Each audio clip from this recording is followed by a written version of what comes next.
Olá, bom dia, tudo bem com vocês? Hoje nós vamos conversar um pouquinho sobre as aulas de geografia. Nós vamos fazer uma revisão sobre tudo que nós conversamos lá nas aulas no colégio. Vocês se recordam que nós falamos sobre aquele movimento? Quem se recorda desse movimento das pessoas? Como ele é chamado? Quais são os tipos que existem? Recordam-se? Então agora presta atenção em tudo que nós vamos conversar, tá bom? Vem comigo, hein?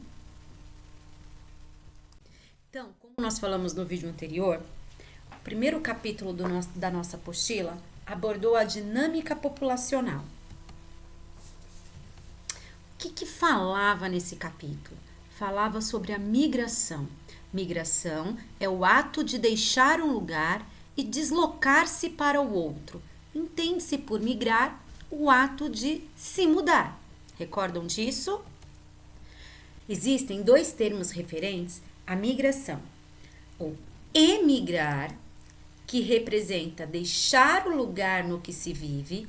Então, quem sai de determinado lugar é o emigrante. Lembrem-se disso. Quem sai, emigrante.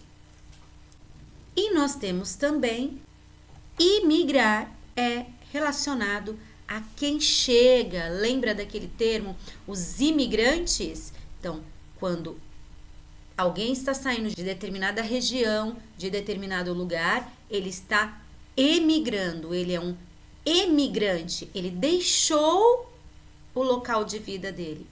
Quando ele chega em determinado lugar, ele passa a ser um imigrante, tá? Então, lembra que vocês escreveram até no pezinho do livro? Emigrar, quem sai, imigrar, quem chega. Então, vocês sempre têm que ter isso bem fixo na cabecinha de vocês, tá bom? Existem dois tipos também de imigração. Existe a migração permanente, que é aquela que a mudança é para sempre. Geralmente ele se muda com toda a família, vai para lá determinada pessoa, tá? Por que acontece essa migração permanente? Porque geralmente eles vão atrás de uma melhor condição de vida, tá? Atrás de melhores trabalhos, melhores moradias, em busca de melhor saúde. Existe a migração temporária, que é aquele exemplo que nós demos várias vezes na sala, das pessoas que vão passar um período fora para estudar, para trabalhar. Eles vão até determinado lugar. Vocês me deram até o exemplo de parentes de vocês que moravam em outros países, né? Então, eles foram lá morar nos Estados Unidos para estudar, para aprender mais, mas depois eles voltam para o Brasil. Então, eles não se mudaram lá definitivamente. Quais são os fatores que levam à migração? O que faz as pessoas optarem nessa mudança? Então, esses fatores podem ser repulsivos. Entende-se por fator repulsivo tudo aquilo que diminui a qualidade de vida das pessoas. O que pode ser? Guerra. Lembra dos refugiados de guerra que estavam fugindo? Tem muitos refugiados da Síria aqui no Brasil. Então, fator da migração deles foi repulsiva. Desastres naturais, um terremoto, um tsunami, um incêndio natural, perseguição política ou religiosa, nós também comentamos sobre isso. E por conta disso, eles são obrigados a saírem fugidos de lá para preservar a sua vida. Outro fator também responsável pela migração, a crise econômica. Se em determinado lugar não está bom para essa pessoa, ela não vê uma perspectiva de vida, ela não dá sinais que ela vai crescer economicamente lá, ela tende a procurar outros lugares. Tá? E aí, as condições precárias de vida, né? Um exemplo que vocês deram em sala de aula para mim foi a seca lá do sertão. Muitas pessoas optaram em se mudar lá do Nordeste, né? Principalmente no interior do Nordeste, por conta das más condições de vida. Outro fator além do repulsivo é o fator atrativo. Então aqui nós entendemos tudo que fazia as pessoas saírem E aí, o que leva uma pessoa a escolher determinado lugar? Por que a pessoa escolheu vir morar, por exemplo, em São Paulo? São Paulo é a cidade que mais recebe pessoas de outras regiões, outros estados, tá? O que leva essas pessoas? O que são os fatores atrativos? São oportunidades de melhorar as condições de vida. Em busca de quê? De crescimento econômico, um melhor emprego, uma melhor oportunidade de vida, uma maior geração de renda. O que é uma maior geração de renda? Salários maiores. Eles vão ter mais condições de receber uma quantia maior do que eles recebiam no outro local. Os incentivos governamentais. Outra coisa, né, outro fator atrativo são as oportunidades de ensino. Lembra que nós falamos sobre as pessoas que têm as cidades, principalmente do interior de São Paulo, que vão morar lá sozinhos, eles acabam morando em casas onde só existem estudantes? Vocês se recordam disso? As migrações, elas podem ser internas, que é quando acontece dentro do país. Por exemplo, saiu de São Paulo e foi morar em Minas Gerais, tá? Saiu do Nordeste para morar no Sudeste, certo? Essas migrações, elas podem ser pendulares. Lembra que eu falei para vocês do pêndulo? Pêndulo do relógio. Pensa no pêndulo de um relógio. Ele vai, mas ele volta.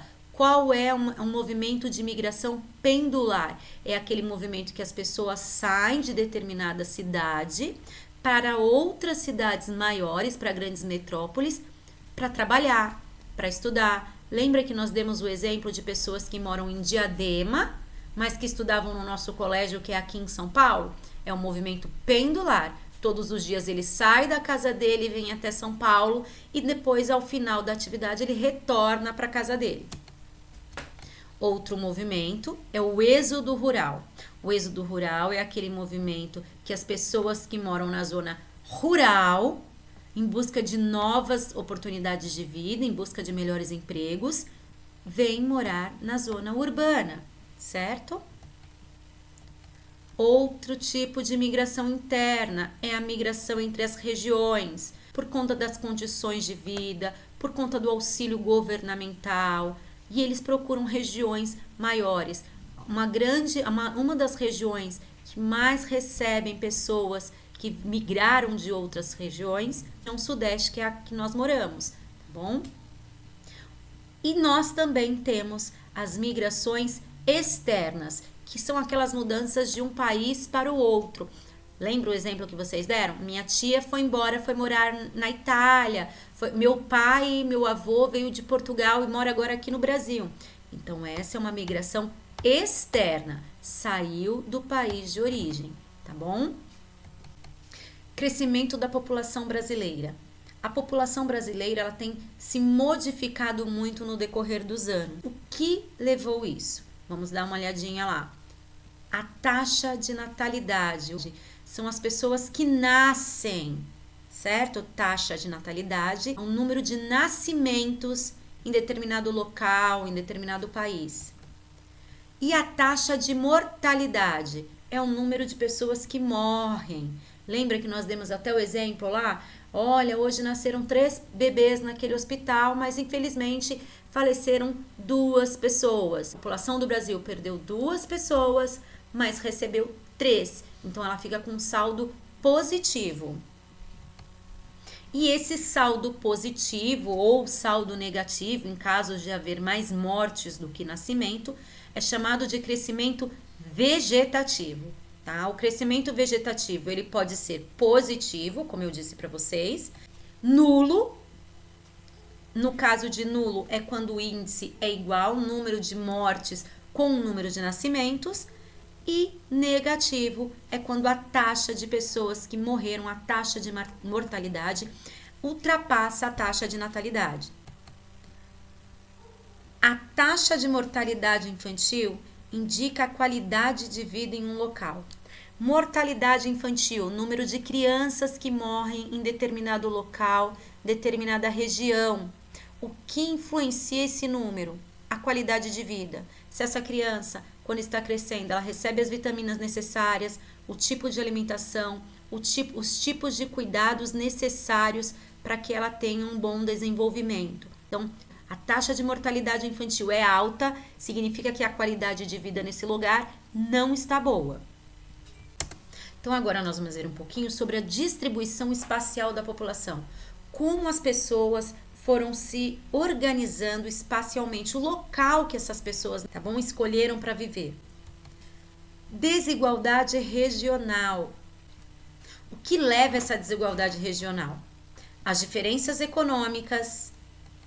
Por quê? Porque a concentração de riqueza muitas vezes é maior em algumas regiões. São Paulo, por exemplo, região sudeste, é o centro econômico do Brasil.